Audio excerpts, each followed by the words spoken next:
تو روزہ ڈھال ہے اور جہنم سے آزادی کا ایک اہم ذریعہ ہے۔ روزہ اللہ اور بندے کے مابین ایک راز ہے۔ روزہ نور ہے، ضیاء اور روشنی ہے، اور آقا کریم صلی اللہ علیہ وآلہ وسلم نے روزے کی فضیلت بیان کرتے ہوئے ارشاد فرمایا کہ ہر شے کی کوئی زکوٰۃ ہوتی ہے، انسان کے جسم کی زکوٰۃ روزہ ہے۔ اگر روزہ رکھے گا تو جسم زکوٰۃ ادا کرے گا، جس طرح زکوٰۃ سے مال پاک ہوتا ہے، روزے سے جسم پاک ہو جاتا ہے۔ اور روزہ ویسے بھی انسان کے لیے شفا کا پیام ہے۔ فرمایا کہ سحری کھایا کرو، چونکہ سحری کے کھانے کے اندر بھی اللہ نے برکت رکھی ہے۔ تو یہ ماہ صیام اپنے دامن میں برکتیں لے کر، رحمتیں لے کر نازل ہوتا ہے۔ اس کا پہلا حصہ رحمت، درمیانی حصہ مغفرت، اور آخری حصہ جہنم سے آزادی کا مژدہ جاں فضا ہے۔ حدیث میں آتا ہے کہ اللہ نے میری امت کو رمضان المبارک کے روزے کے حوالے سے 5 چیزیں ایسی عطا کی ہیں جو اس سے قبل کسی امت کو نصیب نہیں ہوئی۔ ایک تو یہ کہ رمضان المبارک کے اندر روزہ رکھنے والے کے معدے سے جو بو نکلتی ہے، اللہ کو وہ مشک سے زیادہ محبوب ہے۔ دوسری بات کہ جب ماہ صیام آتا ہے تو شیاطین کو جکڑ دیا جاتا ہے۔ تیسری بات کہ روزے دار جب تک روزے میں رہتا ہے، فرشتے اس کے لیے مغفرت کی دعائیں کرتے رہتے ہیں۔ اور چوتھی بات، جب ماہ صیام کی آخری رات آتی ہے تو اس کے سارے گناہوں کو بخش دیا جاتا ہے اور اس کو جہنم سے آزادی کا پروانہ مل جاتا ہے۔ بلکہ ایک صحابی نے حضور سے عرض کی کہ آقا کریم، جو یہ جہنم سے آزادی کا پروانہ مومن کو ملتا ہے تو کیا یہ لیلۃ القدر کی رات ہے؟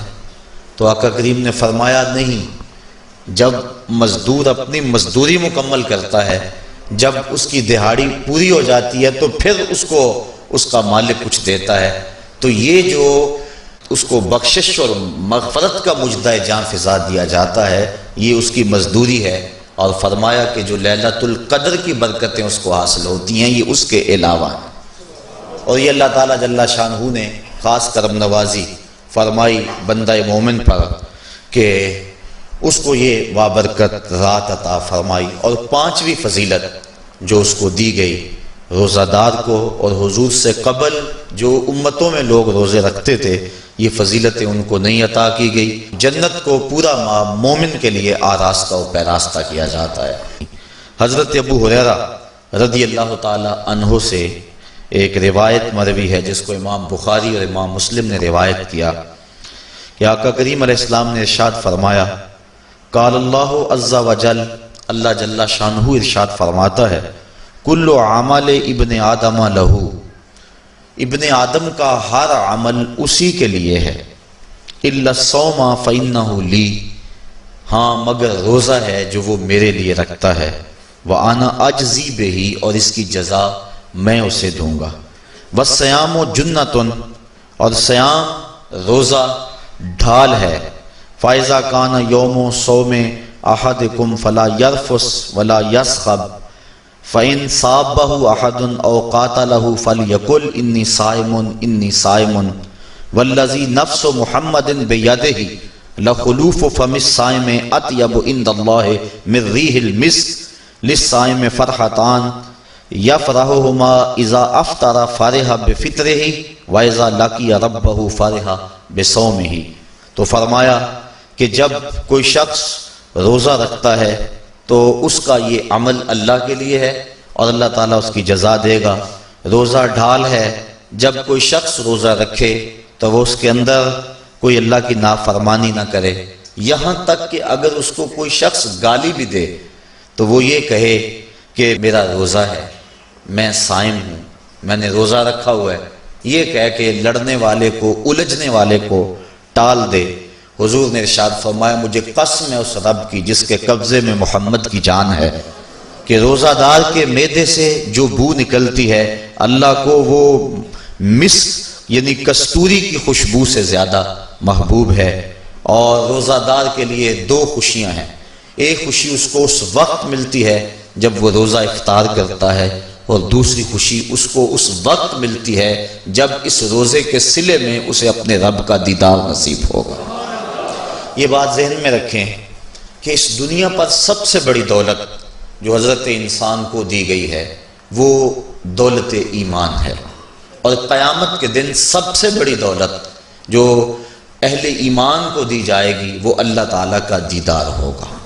جنت کے حور و قصور، جنت کے محلات، جنت کی عالی نصب نعمتیں، دنیا کی کوئی دولت اور دنیا کی کوئی نعمت جنت کی کسی نعمت کا مقابلہ نہیں کر سکتی، لیکن جنت والے جنت میں جا کر جس نعمت کو سب سے بڑا سمجھیں گے، اور وہ ہوگی بھی حقیقت میں سب سے بڑی نعمت، ایسی نعمت کہ اس نعمت کے ملنے پہ باقی ساری نعمتوں کو بھول جائیں گے، وہ یہ ہے کہ رب اپنے رخ کرم سے پردہ ہٹا دے گا اور ان کو اپنا دیدار عطا فرما دے گا۔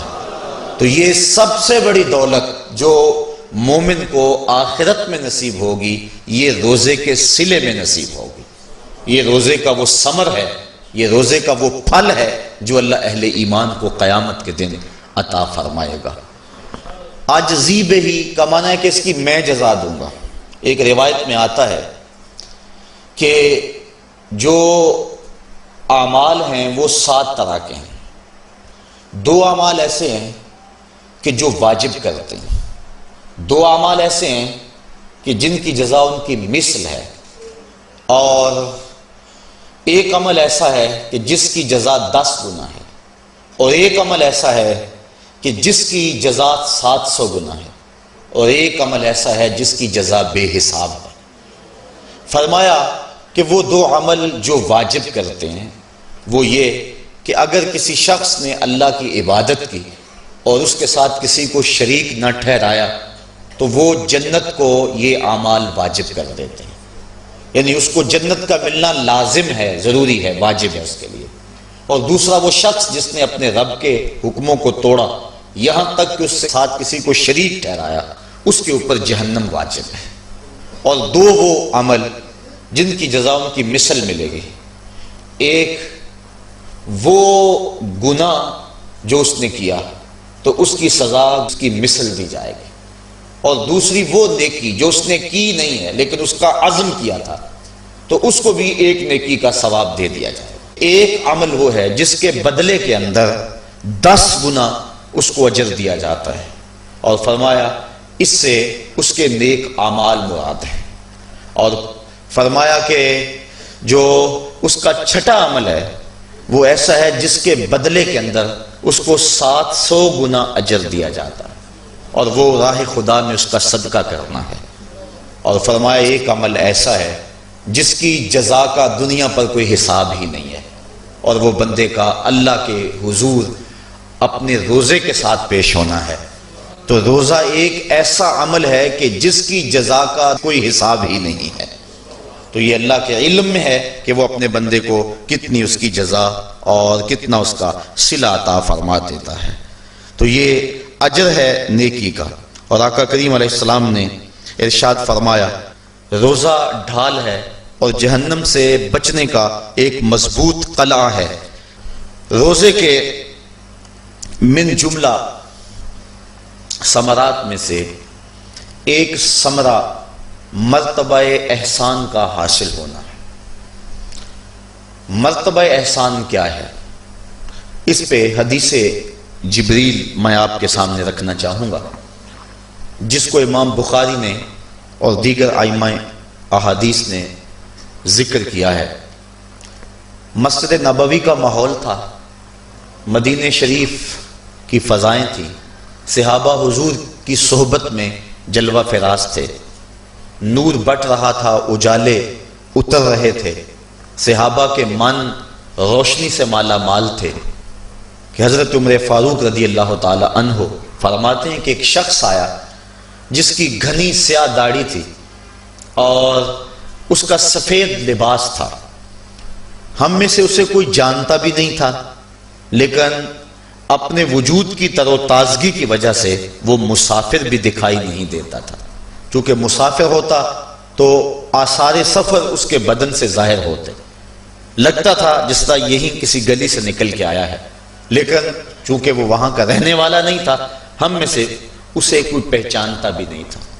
اب وہ حضور کی خدمت میں آیا، فَأَسْنَدَ رُكْبَتَيْهِ إِلَىٰ رُكْبَتَيْهِ، اور اپنے گھٹنوں کو جوڑ کر حضور کے گھٹنوں کے ساتھ ملا کر بیٹھ گیا، اور حضور علیہ السلام سے عرض کرتا ہے کہ حضور مجھے خبر دیجئے کہ ایمان کیا ہے۔ حضور نے ارشاد فرمایا ایمان یہ ہے کہ تو اللہ پر ایمان لائے، اس کے رسول پر ایمان لائے، پچھلی کتابوں پہ ایمان لائے، اچھی بری تقدیر پہ ایمان لائے، فرشتوں پہ ایمان لائے۔ بتایا حضور نے تو اس نے کہا صدقتا، آپ نے سچ کہا۔ کہتے ہیں ہمیں بڑا تعجب ہوا کہ خود ہی سوال کرتا ہے اور خود ہی تائید کر دیتا ہے۔ پھر کہنے لگا اسلام کیا ہے؟ تو حضور علیہ السلام نے فرمایا اسلام یہ ہے کہ تو نماز پڑھے، روزہ رکھے، حج کرے، زکوٰۃ ادا کرے، اراکین اسلام اس کو بیان کیے۔ کہنے لگا آپ نے سچ کہا۔ کہتے ہیں ہمیں پھر تعجب ہوا کہ خود ہی ایک بات کہہ رہا ہے اور خود ہی پھر اس کی تصدیق کر رہا ہے۔ کہتے ہیں پھر وہ پوچھتا ہے مل احسان، حضور احسان کیا ہے؟ تو حضور علیہ السلام نے جواباً فرمایا ان تعبد ربک کأنک تراہ، احسان یہ ہے کہ تو اللہ کی عبادت اس طرح کرے کہ گویا تو اسے دیکھ رہا ہے، اور اگر یہ کیفیت تجھے نصیب نہیں ہوتی تو کم از کم یہ کیفیت نصیب ہو جائے کہ وہ تجھے دیکھ رہا ہے۔ تو وہ کہنے لگا ہاں آپ نے سچ کہا۔ پھر اس کے بعد اس نے قیامت کی کچھ نشانیوں کے بارے میں سوال کیا، تو حضور علیہ السلام نے جواب مرحمت فرمائے۔ جب وہ شخص اٹھ کے چلا گیا تو حضور نے فرمایا عمر جانتے تھے یہ شخص کون ہے؟ کہا اللہ و رسولہ عالم، اللہ اور اس کا رسول خوب جانتا ہے۔ فرمایا ھذا جبریل، یہ جبریل امین تھا اور تمہیں تمہارا سکھانے کے لیے آیا تھا۔ جبریل نے جب امت کو دین سکھایا تو سب سے پہلے یہ بات سکھائی کہ حضور کی چوکھٹ میں بیٹھنے کا ادب کیا ہے۔ دونوں گھٹنے بچھا کر وہ اس طرح حضور کی چوکھٹ میں ادب کے ساتھ بیٹھا، اور اس کے بعد حضور سے اس نے سوالات کیے۔ تو فرمایا یہ جبریل امین تھے جو تمہیں تمہارا دین سکھانے کے لیے آئے تھے۔ تو جبریل امین نے جو دین سکھایا، جو چیزیں پوچھی وہ 3 چیزیں تھیں، ایمان کیا ہے، اسلام کیا ہے اور احسان کیا ہے۔ تو احسان تیسری چیز ہے جس کو ہم اپنی زبان کے اندر تصوف کہتے ہیں، جس کو ہم طریقت کا نام دیتے ہیں۔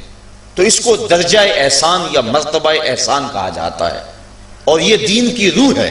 جو لوگ طریقت کا انکار کرتے ہیں وہ دین کی روح کا انکار کرتے ہیں۔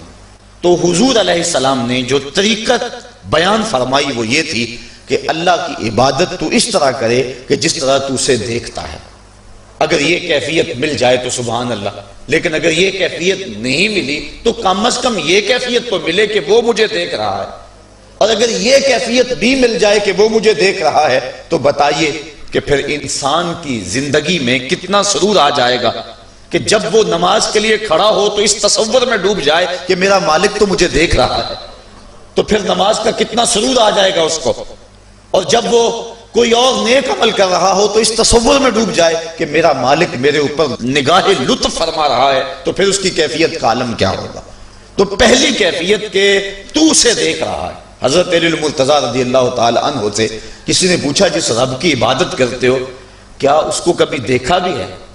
تو حضرت علی المرتضیٰ نے جواباً کہا لم اعبد ربا لم اراہ، اے صاحب کبھی کبھی کی بات کیا کرتا ہے، علی تو اتنی دیر تک سجدے سے سر ہی نہیں اٹھاتا جب تک اس کے جمال جہاں آرا سے فیض یاب نہیں ہو جاتا۔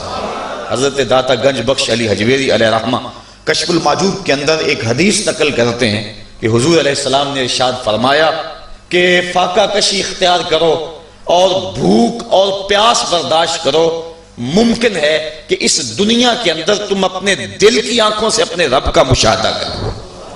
تو یہ جو مرتبہ احسان ہے، جو مومن کا مقصود ہے، وہ اس کو حاصل ہوگا روزہ رکھنے سے۔ اور اگر چلو کسی روزہ دار کو یہ کیفیت نہ ملے کہ وہ اپنے رب کے جمال جہاں آرا کو دیکھ لے، اس کے جلووں کو دیکھ لے، اس کے دیدار کی دولت سے مالا مال ہو جائے، اس کا دل اس کی محبت میں ایسا ڈوبے کہ وہ جدھر دیکھے اسی کے جلووں کو ہی دیکھتا چلا جائے۔ اگر روزہ دار کو ایسی دولت نہ بھی نصیب ہو تو کم از کم روزہ دار کو یہ دولت تو ضرور ملے گی کہ وہ اس احساس میں ڈوب جائے گا کہ میرا رب مجھے دیکھ رہا ہے۔ گناہگار سے گناہگار شخص بھی کڑکتی ہوئی دوپہر میں ٹھنڈا پانی دستیاب ہونے کے باوجود ایک گھونٹ بھی حلق سے نیچے نہیں اتارتا، کیوں؟ اس لیے کہ میرا مالک تو مجھے دیکھ رہا ہے۔ تو یہ احساس اس کو آیا کہ نہ آیا؟ کاش کہ رمضان میں یہ نور جو ہم کو نصیب ہوتا ہے، یہ رمضان کا خاص نور ہے، مرتبہ احسان سے پھوٹتا ہوا یہ اجالا رمضان میں ایک گناہگار سے گناہگار شخص بھی حاصل کر لیتا ہے کہ وہ اس احساس میں ڈوب جاتا ہے کہ میرا مالک مجھے دیکھ رہا ہے۔ کاش کہ وہ اس کو اندر سمو لے اور اس کو دل کی ایک ایک پرت پہ رکھ لے اور اس کو سجا لے اور اس دولت کو پھر جانے نہ دے، تو پھر اس کے لیے گناہ کرنا مشکل ہی نہیں محال ہو جائے گا۔ اس احساس سے پانی نہیں پیتا کہ میرا اللہ مجھے دیکھ رہا ہے، تو کیا مجھے یہ بتاؤ کہ جب وہ دکان پہ بیٹھ کے ڈنڈی مارتا ہے کہ اللہ اس وقت نہیں دیکھتا؟ جب وہ کسی کی جیب کاٹتا ہے اللہ اس وقت نہیں دیکھتا؟ جب وہ رشوت لے رہا ہوتا ہے اللہ اس وقت نہیں دیکھتا؟ کہ اللہ تعالیٰ صرف رمضان میں دیکھتا ہے، غیر رمضان میں نہیں دیکھتا؟ تو یہ احساس کاش کہ اس کے ساتھ لگ جائے کہ میرا مالک مجھے دیکھ رہا ہے، تو پھر گناہ کرنا مشکل ہی نہیں ناممکن ہو جاتا ہے۔ 7ویں کوٹھڑی میں جب سارے دروازے بند کر کے بت کے اوپر موٹا کپڑا ڈال کے زلیخا بولی ہے تالک یوسف اب آ جاؤ نا، اب تو کوئی نہیں دیکھ رہا ہے، تو یہی احساس تھا جس نے روشنی دی۔ قال معاذ اللہ، کہا اللہ کی پناہ، تو اپنے معبود سے موٹی چادر ڈال کر چھپ گئی، لیکن میرا خدا تو 7ویں کوٹھڑی میں بھی دیکھ رہا ہے۔ پھر اتنی روشنی برسی، اتنے اجالے اترے کہ گناہ کیا، گناہ کا تصور بھی محال ہو گیا۔ تو یہ یقین، یہ اذعان کہ میرا مالک مجھ کو دیکھ رہا ہے، انسان کے لیے گناہ کو مشکل ہی نہیں ناممکن بنا دیتا ہے۔